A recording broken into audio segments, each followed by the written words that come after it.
अबोहर में मर्डर की वारदात हुई है। अबोहर में कुर्ता पजामा शोरूम मालिक की गोलियां मारकर हत्या कर दी गई है। शोरूम मालिक को मौत के घाट उतार दिया गया है। 2 से 3 हमलावरों ने इस पूरी वारदात को अंजाम दिया है।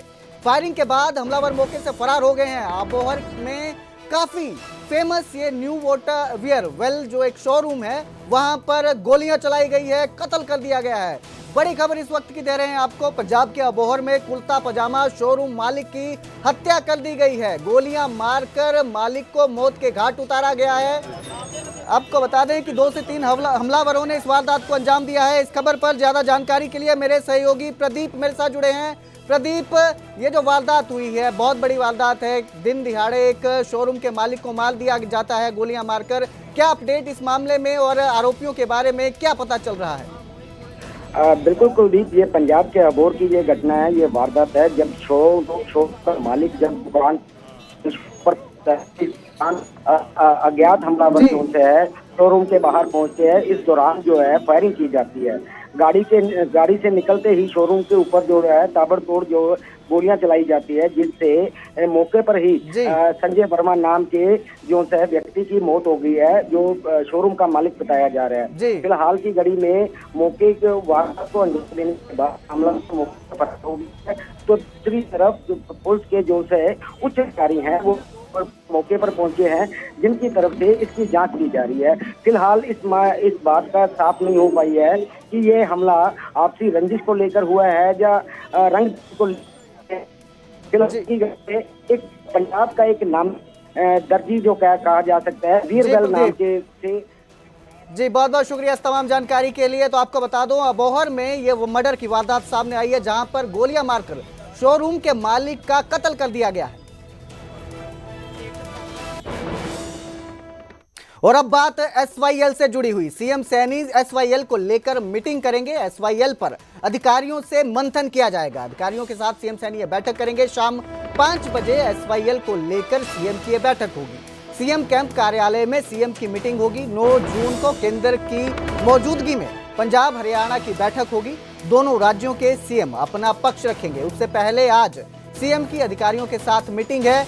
2 बजे बीजेपी युवा मोर्चा के प्रतिनिधि मंडल से सीएम की मुलाकात है। 3 बजे सीएमजीजीए के साथ सीएम की बैठक है। तो इस बैठक में एसवाईएल को लेकर अधिकारियों के साथ मंथन किया जाएगा। आपको बता दें कि इसको लेकर 9 जून को केंद्र की मौजूदगी में पंजाब और हरियाणा की बैठक है। इससे पहले सीएम सैनी जो है अधिकारियों से बैठक करके इस मुद्दे पर मंथन करने वाले हैं। उसके साथ ही 3 बजे सीएमजीजीए के साथ सीएम की बैठक है।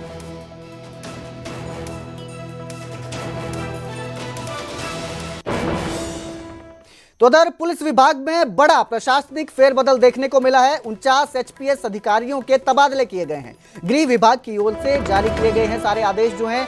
इस दौरान कई जिलों के डीएसपीओ का तबादला हुआ है। कई जिलों के डीएसपी जो हैं वो बदल दिए गए हैं। तो बड़ा प्रशासनिक फेरबदल ये देखने को मिला है। 49 एचपीएस अधिकारियों के तबादले किए गए हैं। गृह विभाग ने ये आदेश जारी किए हैं और कई जिलों में अब नए डीएसपी देखने को मिलेंगे। कई डीएसपी बदले गए हैं।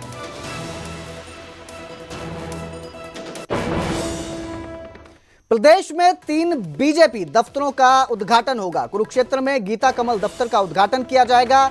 झज्जर में गुरु कमलम ऑफिस की शुरुआत की जाएगी। तो उद्घाटन हुआ है। सिरसा में भी पार्टी का जो कार्यालय है उसका उद्घाटन हुआ है, शुभारंभ हुआ है। बीजेपी अध्यक्ष जेपी नड्डा ने ये इनॉग्रेशन किया है। दिल्ली से ही वर्चुअली इन कार्यालयों का जो है वो उद्घाटन किया गया है। दिल्ली से बीजेपी अध्यक्ष जेपी नड्डा ने दफ्तरों का वर्चुअली उद्घाटन किया। इस दौरान सीएम नायब सिंह सैनी, बीजेपी प्रदेश अध्यक्ष मोहन लाल बडोली भी वहां पर मौजूद रहे। तो 3 बीजेपी के जो कार्यालय हैं उनका उद्घाटन हुआ है, शुभारंभ किया गया है। बीजेपी राष्ट्रीय अध्यक्ष जेपी नड्डा की ओर से वर्चुअली इनका उद्घाटन किया गया है।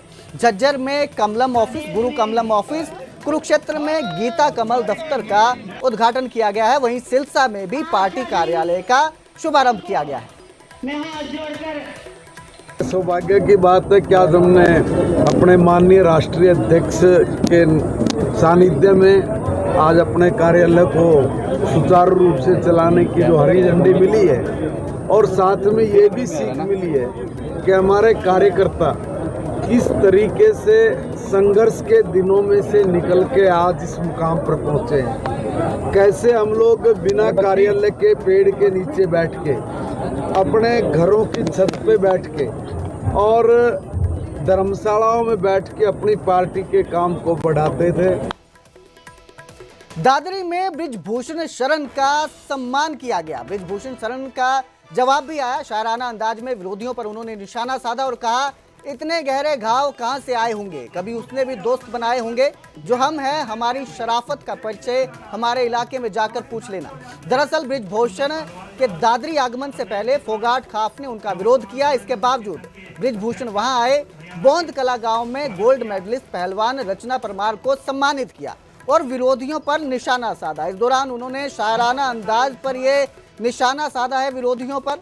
आपको बता दें, दादरी में बृजभूषण शरण सम्मानित हुए हैं। इसीलिए तो डगर डगर बलराम हो गए मेरे आंसू, मैं उनका हो गया कि जिनका कोई पहरेदार नहीं था। बदलो भी आलोचक कैसे करते दंड पुरस्कृत मेरा, मैंने जो कुछ गाया उसमें करुणा था, श्रृंगार नहीं।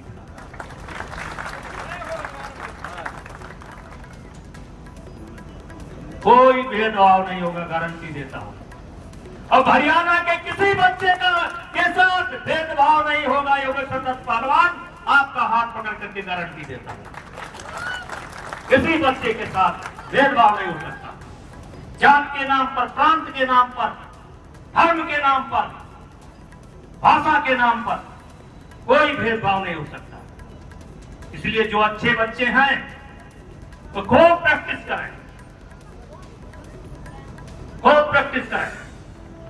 मैं व्यवस्था बना रहा हूं कि हर ट्रायल में लीगल रूप से हरियाणा के एक योगेश्वर दत्त और एक कोई महिला पहलवान हर ट्रायल में बैठेगी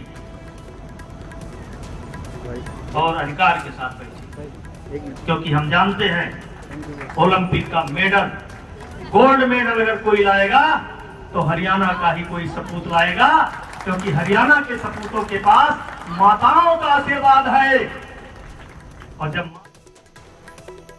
और अब प्रदेश में खाद की कालाबाजारी पर लगाम लगेगी। कृषि मंत्री श्याम सिंह राणा का बड़ा बयान सामने आया है।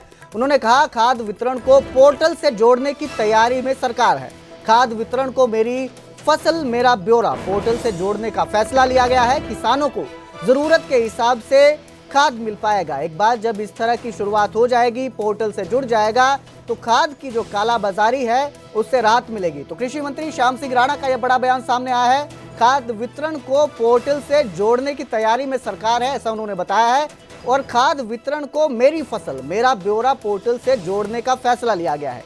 इससे किसानों को जरूरत के हिसाब से जो है वो खाद मिल पाएगी और कालाबाजारी पर रोक लगाने का जो है वो दावा किया जा रहा है।